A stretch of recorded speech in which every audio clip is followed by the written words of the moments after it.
Le 16 novembre 2022, nous avons annoncé la sortie de Dallas, et non, ce n'est pas une nouvelle saison de la série, mais la sortie d'SQL Server 2022, dont notre code était Dallas. Je m'appelle Nadia Melekadi, Cloud Solution Architect, côté data, et on va parler aujourd'hui, bien sûr, d'SQL 22 et d'Azure.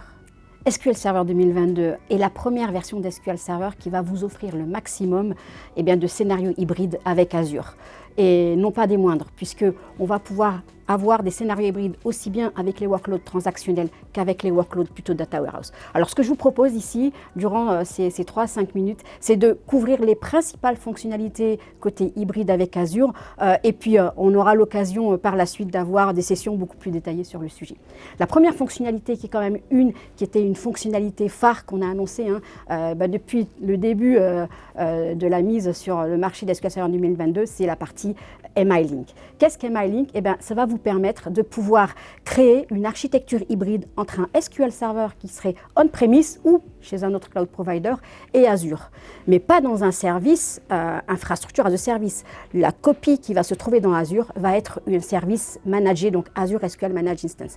Ça veut dire que vous allez pouvoir mettre en place de la réplication au fil de l'eau, en quasi temps réel, vers un service managé.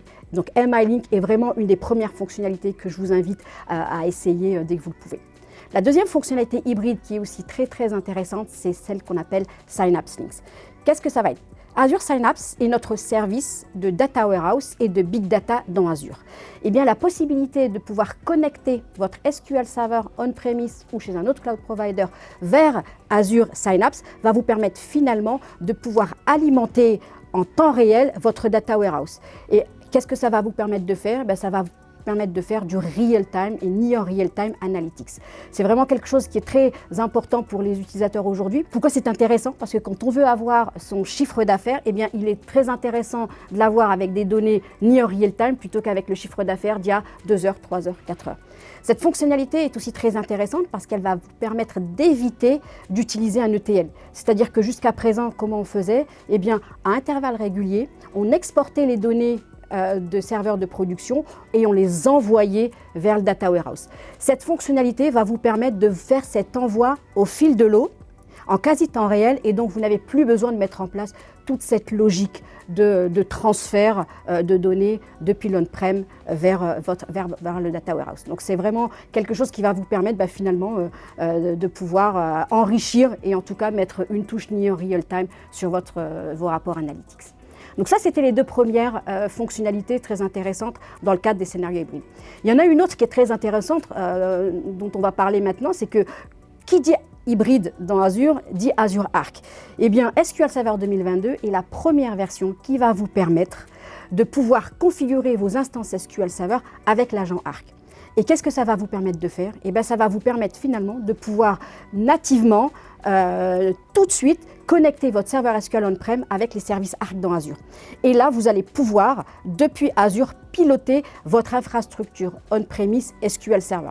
Vous allez pouvoir bénéficier de Microsoft Defender for Cloud, c'est-à-dire que toute la partie sécurité assessment que vous offre Defender for Cloud, finalement, vous allez pouvoir l'apporter à vos serveurs SQL Server on-premise. C'est quand même quelque chose de très intéressant. Vous allez pouvoir finalement monitorer vos instances SQL on-prem depuis Azure, c'est-à-dire que vous allez avoir depuis Azure un endroit central qui va vous permettre de gérer vos SQL Server qui soient hébergés dans le cloud, qui soient hébergés dans vos data centers ou qui soient hébergés dans des data centers tierces. Donc Azure reste finalement le hub commun à toutes les instances SQL Server. Donc ça, c'est très intéressant parce que ça va aussi vous permettre de faire autre chose. Une fois que vous avez enrôlé votre instance dans Arc, vous allez pouvoir demander à ce que votre instance SQL Server, vous puissiez la payer à l'heure, c'est-à-dire faire ce qu'on appelle du pay-as-you-go. Jusqu'à présent, le pay-as-you-go était réservé aux instances qui étaient dans Azure et seulement les instances qui étaient dans Azure. Aujourd'hui, on amène finalement le mode de billing pay-as-you-go on-premise ou chez d'autres cloud providers. C'est assez intéressant parce que si vous avez des workloads qui finalement ne travaillent que 2 heures, 3 heures, 4 heures par jour, il est plus intéressant finalement de louer la licence que finalement de l'acheter et de la consommer uniquement pour un temps limité. Donc ça, c'était les principales fonctionnalités dont je voulais vous parler aujourd'hui autour des scénarios hybrides. Bien sûr, il y en a beaucoup d'autres. Il y a la partie PureView, la partie Azure Active Directory. Je pense qu'on aura le temps d'en parler dans d'autres sessions. Mais en tout cas, pour la session d'aujourd'hui, c'était les 3 fonctionnalités qui étaient importantes de retenir. Je vais vous laisser maintenant entre les mains de Frédéric Vickers qui va vous parler d'API dans Azure. Merci.